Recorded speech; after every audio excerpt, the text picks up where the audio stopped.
1000 പ്രാവശ്യം അഭ്യസിച്ച ഒരു വിദ്യയ്ക്ക് മുന്നിൽ തകർന്നടിയുന്ന 1000 വിദ്യകൾ. പ്രപഞ്ച രഹസ്യങ്ങളിലേക്ക് കടക്കുവാനുള്ള ഒരേ ഒരു താക്കോൽ. Practice, practice, practice.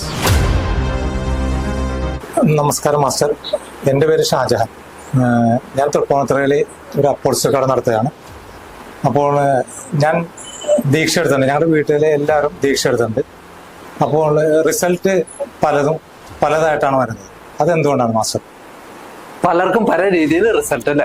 ആദ്യം തന്നെ അറിഞ്ഞിരിക്കുക, ഏതൊരു വിദ്യയും പ്രാക്ടീസ് ചെയ്യുക എന്നുള്ളതാണ് നിർബന്ധം. പ്രാക്ടീസ് ചെയ്യാതെ ഒരു വിദ്യക്കും ഗുണം കിട്ടില്ല. അപ്പൊ നമ്മൾ ഡ്രൈവിംഗ് പഠിക്കാൻ തന്നെ തുടക്കത്തിൽ തന്നെ നമുക്ക് ഭയം വരും അല്ലെ. ഒരു കാർ ഓടിക്കുന്ന വ്യക്തി കുറെ ദിവസത്തേക്ക് ഭയമായിരിക്കും, പക്ഷെ ഓരോ ദിവസം കഴിയുന്നവരെ എക്സ്പേർട്ട് ആയിക്കൊണ്ടിരിക്കും. ആദ്യത്തെ ദിവസം റോഡ് മുഴുവൻ നമ്മുടെ കാർ എന്നുള്ള സങ്കല്പം വരും. പിന്നെ നമുക്ക് ജഡ്ജ്മെന്റ് തെറ്റും, അവിടെ ഇടിക്കോ ഇവിടെ ഇടിക്കോ, പതിയെ പതിയെ പതിയെ അത് മാറി ഈ വാഹനവും ആ മനസ്സിൽ നിന്ന് പോയിട്ട് നമ്മളിരിക്കുന്ന സീറ്റും സ്റ്റിയറിംഗും മാത്രമായിട്ട് രൂപാന്തരപ്പെടാം. അത് കഴിഞ്ഞ് നമ്മൾ ഈ സിസ്റ്റമാറ്റിക് ആയിട്ടുള്ള സ്റ്റിയറിംഗ് ഒക്കെ പിടിച്ച് ചിറ്റിച്ചുകൊണ്ടിരുന്ന ആള് വെറും വിരലിലിട്ട് കറക്കാൻ തുടങ്ങും അല്ലെ.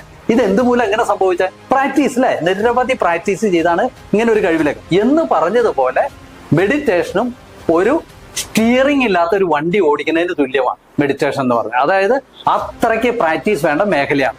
പലരും പ്രാക്ടീസ് ചെയ്തിട്ട് പല റിസൾട്ട് വന്നു എന്ന് പറഞ്ഞാൽ ഒരു വിദ്യ ഇപ്പൊ സ്കൂളിൽ പഠിക്കുന്ന എല്ലാ വിദ്യാർത്ഥികളും ഒരുപോലെ ആവണമെന്നില്ലോ അല്ലെ.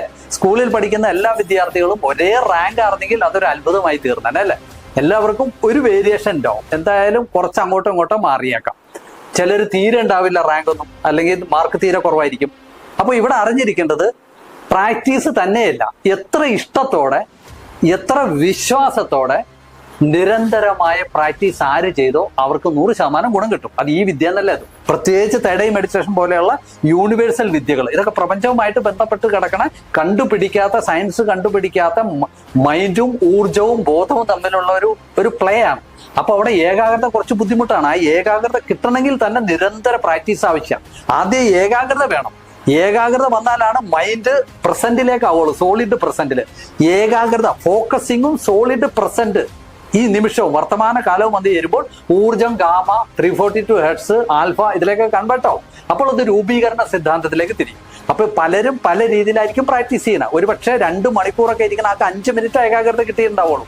2 മണിക്കൂർ ഇരുന്നു എന്ന് പറഞ്ഞിട്ട് കാര്യമില്ല. ചിലര് അരമണിക്കൂർ ഇരുന്നാലും അരമണിക്കൂറും ഏകാഗ്രത കിട്ടിയിട്ടുണ്ടാവും. അപ്പൊ റിസൾട്ട് ആർക്കും കൂടി? ഈ അരമണിക്കൂർ ഇരുന്ന ആൾക്ക്. ഭൗതികത്തിൽ നോക്കുമ്പോഴോ അയാൾ 4 മണിക്കൂർ ഇരുന്ന് ഒന്നും കിട്ടിയില്ല, അരമണിക്കൂർ ഇരുന്ന ആൾക്ക് നല്ല റിസൾട്ട്. കാരണം എന്താണ്? ഇവിടെ ഏകാഗ്രത കിട്ടിയിട്ടുണ്ട്, ഇഷ്ടമാണ്. അത് നമ്മുടെ ഇഷ്ടമായിട്ട് തന്നെ എടുക്കേണ്ടി വരും. ഒരു ത്വര, നമുക്ക് ചെയ്യാനുള്ള ഒരു വെപ്രാളം, അതില്ലാതെ ജീവിക്കാൻ പറ്റില്ല എന്നുള്ളൊരു ആഗ്രഹം വേണം. മറ്റത് വെറുതെ ഇരുന്നിട്ട് അലക്ഷ്യമായിട്ടുള്ള ചിന്തകളിലേക്ക് നമ്മൾ ചിന്തകൾക്ക് വെള്ളം ഒഴിച്ചു കൊടുക്കുകയാണ് മരം വളരും പോലെ. കാരണം ചിന്ത നോക്കി നിൽക്കുകയാണ്, നമ്മളെ വലിച്ചടിച്ച് ഒരു ഫാക്ടറി രൂപാന്തരപ്പെടുത്തിക്കളയും. ഒരു ചിന്തകളുടെ ഒരു വിസ്ഫോടനം തന്നെ. അപ്പൊ അതിലേക്ക് നമ്മൾ ശ്രദ്ധ കൊടുക്കുമ്പോൾ അത് വീണ്ടും എക്സ്പാൻഡ് ആവും. അപ്പൊ നമ്മൾ അതിനെ തിരിച്ച് അതിൽ നിന്ന് മുക്തമായിട്ട് വീണ്ടും വിദ്യയിലേക്ക് വരിക. പറഞ്ഞിരിക്കുന്ന വിദ്യയിലേക്ക് ഏകാഗ്രത കൊടുക്കുക, വസ്തുവിലേക്ക് ഏകാഗ്രത കൊടുക്കുക. അപ്പൊ മൈൻഡ് ഈ നിമിഷത്തിലാവും. അതുകൊണ്ടാണ് പലർക്കും പല രീതിയിലുള്ള ഗുണം കിട്ടുന്നത്. അപ്പൊ പ്രാക്ടീസ് നിർബന്ധമാണ്. പ്രാക്ടീസ് ഇല്ലാതെ തേടയിൽ നിന്നും ഈ ലോകം കീഴടക്കാന്ന് പറഞ്ഞു വന്നാൽ ഒരിക്കലും സാധ്യമല്ല. തേടയുടെ ഗുണം ശാരീരികമായിട്ടും മാനസികമായിട്ടും മറ്റുള്ള തരത്തിലും ഏത് തരത്തിലും ഗുണം ചെയ്യും. പക്ഷെ പ്രാക്ടീസ് നിർബന്ധമാണ്.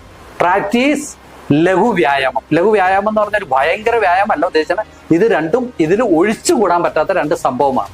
അപ്പോൾ നിർബന്ധമായിട്ടും പ്രാക്ടീസ് ചെയ്യുക. 1000 വ്യക്തികൾ ഒരേ രീതി ചെയ്തെന്ന് പറഞ്ഞിട്ട് കാര്യമല്ല. ഇരിക്കുന്ന പൊസിഷൻ അല്ല വലുത്, നമ്മൾ എങ്ങനെ ചെയ്തു.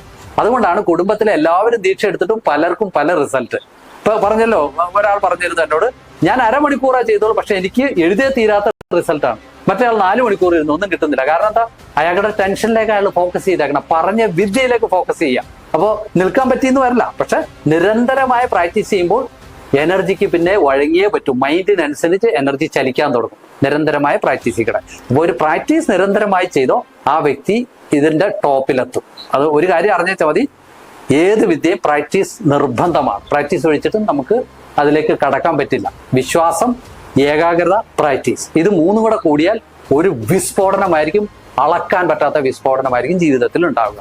അത് ഉന്നതി, ഐശ്വര്യം എല്ലാത്തിലേക്കും കടക്കും. ഓക്കെ, ശരി. Thank you.